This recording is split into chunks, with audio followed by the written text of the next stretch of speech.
वयोवृद्ध नेता और यहाँ के आंदोलन की आवाज रहे एटक के प्रदेश उपाध्यक्ष लल्लन राय जी, इंटक के नेता जिला अध्यक्ष हरदेव नारायण तिवारी जी, CITU के लीडर अवधराज जी, बिजली कर्मचारी संघ के प्रांतीय महामंत्री अजय सिंह जी, बिजली कर्मचारी यूनियन के प्रांतीय महामंत्री विशंबर जी, ठेका मजदूर यूनियन के जिला मंत्री तेजधारी गुप्ता जी, जिला संविदा यूनियन के सुरेंद्र पाल जी, शमीम भाई और यहाँ उपस्थित दोस्तों, आज के इस धरने की तैयारी में मैं आज सुबह कुछ उद्योगों के गेट पे गया।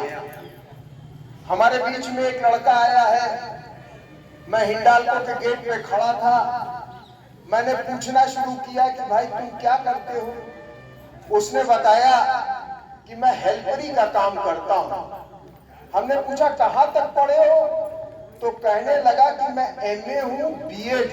सुन के मेरा पूरा शरीर रोंगटा खड़ा हो गया कि बेरोजगारी का आलम क्या है। MA भी ऐसे वैसे सब्जेक्ट से नहीं है। भारतीय जनता पार्टी और राष्ट्रीय स्वयंसेवक संघ जिस विषय के बारे में सबसे ज्यादा चर्चा करते हैं उस संस्कृत से MA है। और कैसे पढ़ा है? चुनार में, मिर्जापुर में, भदोई में कालीन बीन बीन के, पिताजी के पास पैसा नहीं था, कालीन बीन बीन के उसने अपनी पढ़ाई की। गंगाधर दुबे उनका नाम है। वो आदमी आज इस सभा में भी मौजूद है।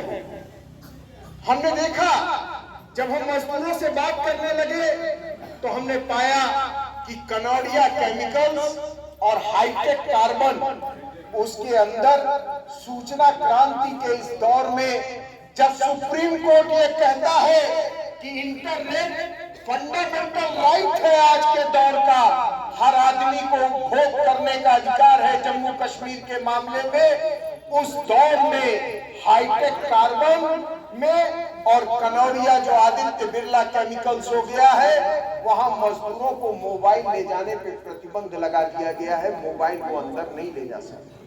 उत्तम जी बताएंगे, शायद डाला में भी ऐसा नियम बना दिया गया है। हमने मजदूरों से पूछा कि क्या भाई क्या हालचाल है?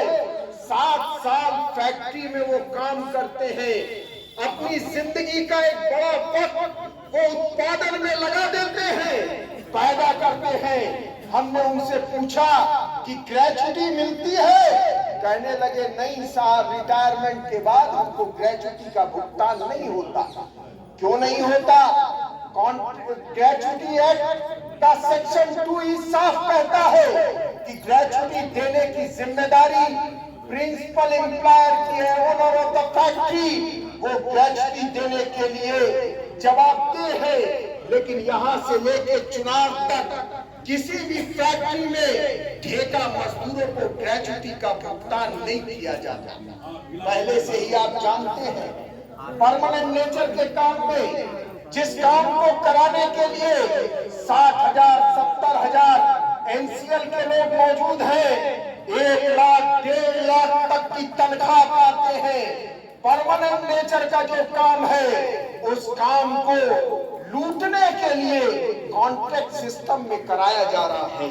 7,000 8,000 9,000 10,000 12,000 रुपए में मजदूरों से 8 घंटा खटाने का पूरे उद्योग में काम हो रहा है। और उसमें भी उत्तर प्रदेश में क्या हालत है?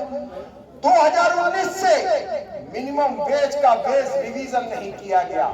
परिणाम यह है कि NCL के मजदूर को, NTPC के ठेका मजदूर को जितनी न्यूनतम मजदूरी मिलती है, उत्तर प्रदेश में काम करने वाले, उसके उद्योगों में काम करने वाले जो 74 शेड्यूल इंडस्ट्रीज है उसमें काम करने वाले मजदूरों को उसकी आधे दर पे मिनिमम वेज का भुगतान होता है। यह हालत उत्तर प्रदेश में है।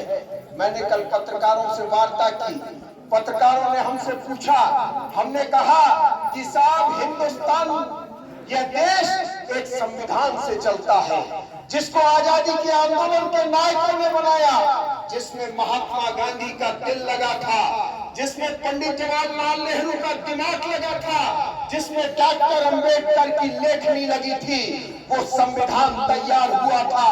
उस संविधान के सेक्शन 21 में कहा गया, अनुच्छेद 21 में कहा गया कि हिंदुस्तान के हर नागरिक को गरिमापूर्ण जीवन जीने का अधिकार है।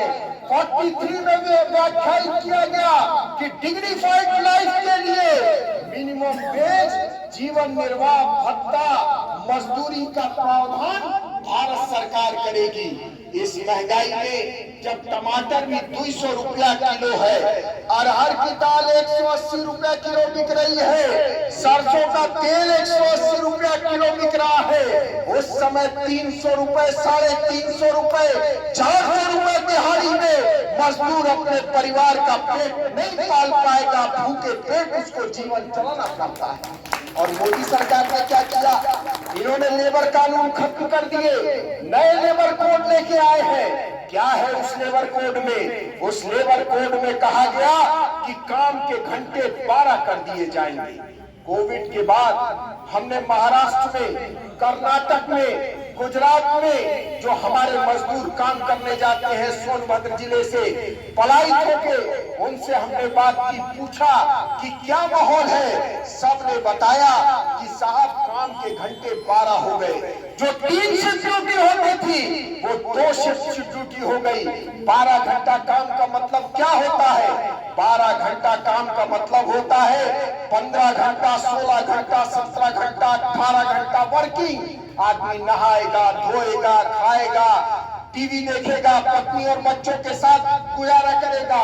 मैं कहना चाहता हूं हिंदुस्तान के पूंजीपतियों से भी आज के धरने के माध्यम से कि अगर हिंदुस्तान का मजदूर जिंदा ही नहीं रहेगा तो तुम्हारा भी उत्पादन नहीं हो सकता। तुम्हारे उत्पादन को करने के लिए मजदूर को जिंदा रहना जरूरी है। और इसीलिए शिकागो का आंदोलन हुआ था। उस आंदोलन में तय हुआ था कि काम के घंटे 8 रहेंगे, आराम के घंटे 8 रहेंगे, 8 घंटे मनोरंजन के रहेंगे। उसको भी बदल देने का काम मोदी जी की सरकार कर रही है। मैं आपसे कहना चाहता हूं दोस्तों, आज उत्तर प्रदेश में क्या हो रहा है? उत्तर प्रदेश में डंडे का लोकतंत्र चल रहा है। डंडे के बल पर लोकतंत्र चलाया जा रहा है। एक इंस्टीट्यूशन 1917 में जब रेवोल्यूशन हुई रूस की, उसके बाद दुनिया के पूंजीपतियों ने कहा कि एक सिस्टम बनाया जाए, नहीं तो जगह जगह झगड़े होंगे। और उस सिस्टम में एक इंस्टीट्यूशन बिल्डअप किया गया।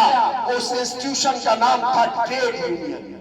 1926 में हिंदुस्तान में पहला कानून बना, ट्रेड यूनियन एक्ट बना। उस ट्रेड यूनियन का रोल आज खत्म कर दिया गया। क्या किया था, क्या गुनाह किया था बिजली कर्मचारियों ने? बिजली कर्मचारियों ने कहा कि हमारी मांगों पर जो लिखित एग्रीमेंट ऊर्जा मंत्री की उपस्थिति में हुआ, उस एग्रीमेंट को आप लागू कर दो। इतनी सी बात पे एक सांकेतिक कार्य बहिष्कार बिजली कर्मचारियों ने किया और उनके ऊपर पूरे प्रदेश में दमन चला दिया गया। 3000 से ज्यादा संविदा कर्मचारियों को नौकरी से निकाल के बाहर कर दिया गया। बैठे हैं अजय सिंह जी, बैठे हैं विशंबर सिंह जी, इनकी एक महीने की पेंशन रोक दी गई और 17,000 कर्मचारियों की पूरे प्रदेश में वेतन की कटौती कर ली गई, ट्रांसफर कर दिया गया, टर्मिनेट कर दिया गया। मैं कहना चाहता हूं उत्तर प्रदेश की सरकार से, शासन से कि एक बात समझ लीजिए कि अगर ये सेफ्टी वॉल्व टायर से निकाल दिया गया तो आपका टायर फट जाएगा, जो रिम है वो जगड़ देगा पूरे टायर को। मैं ये कहना चाहता हूं यह जो आज ट्रेड यूनियन है, यह अनरेस्ट को, गुस्से को समाज के समझता है, उसको चैनलाइज करता है, डिमांड बनाता है, प्रशासन के सामने ले जाता है और उसको डेमोक्रेटिकली रिजॉल्व करता है। अगर ये ट्रेड यूनियन खत्म हो गया तो हिंदुस्तान की शांति भी खत्म हो जाएगी, औद्योगिक विकास भी खत्म हो जाएगा। यह बात आपको गांठ मान लीजिए। दोस्तों, एक ई श्रम पोर्टल बनाया गया। शमीम भाई अपनी बात रख रहे थे, कह रहे थे कि 100 रुपए दे के मजदूरों ने रजिस्ट्रेशन कराया। बैठी है यहाँ महिलाएं हमारी पिपरी की, सबने कार्ड बनवा लिया, कहा गया 1,000 रुपया खाते में आएगा। कुछ के आया, कुछ के नहीं आया, कुछ के खाते में पहुंचा, कुछ के खाते में नहीं पहुंचा। मैं ये कहना चाहता हूं, वो ई श्रम पोर्टल मोदी जी ने अपनी इच्छा से नहीं बनाया। जब कोरोना काल में पूरे देश में मजदूर सड़कों पे चल रहा था, मजदूर की पत्नियां सड़क किनारे बच्चा जल रही थी, जब ट्रेन के नीचे कुचल के मजदूर मर रहा था, जब कीटनाशक उसके ऊपर छिड़काव किया जा रहा था, तब पूरे देश का मजदूर आंदोलन सुप्रीम कोर्ट पहुंचा था। और सुप्रीम कोर्ट ने कहा कि सरकार इन मजदूरों के लिए क्या करेगी, तो सरकार ने कहा मेरे पास कोई डाटाबेस नहीं है। सुप्रीम कोर्ट ने कहा कि आप डाटा बिल्डअप करिए, डाटा बनाइए। आज सुबह मैं ई श्रम की वेबसाइट देख रहा था, आज की तारीख में 29,666 लोग ई श्रम पोर्टल पे पूरे देश में रजिस्टर्ड हो गए। उसमें सबसे ज्यादा कहां के हैं? उत्तर प्रदेश के 8,30,00,000 लोग उत्तर प्रदेश में पंजीकृत हैं, जिसमें 2.5 एकड़ का किसान है, जिसमें ग्रामीण मजदूर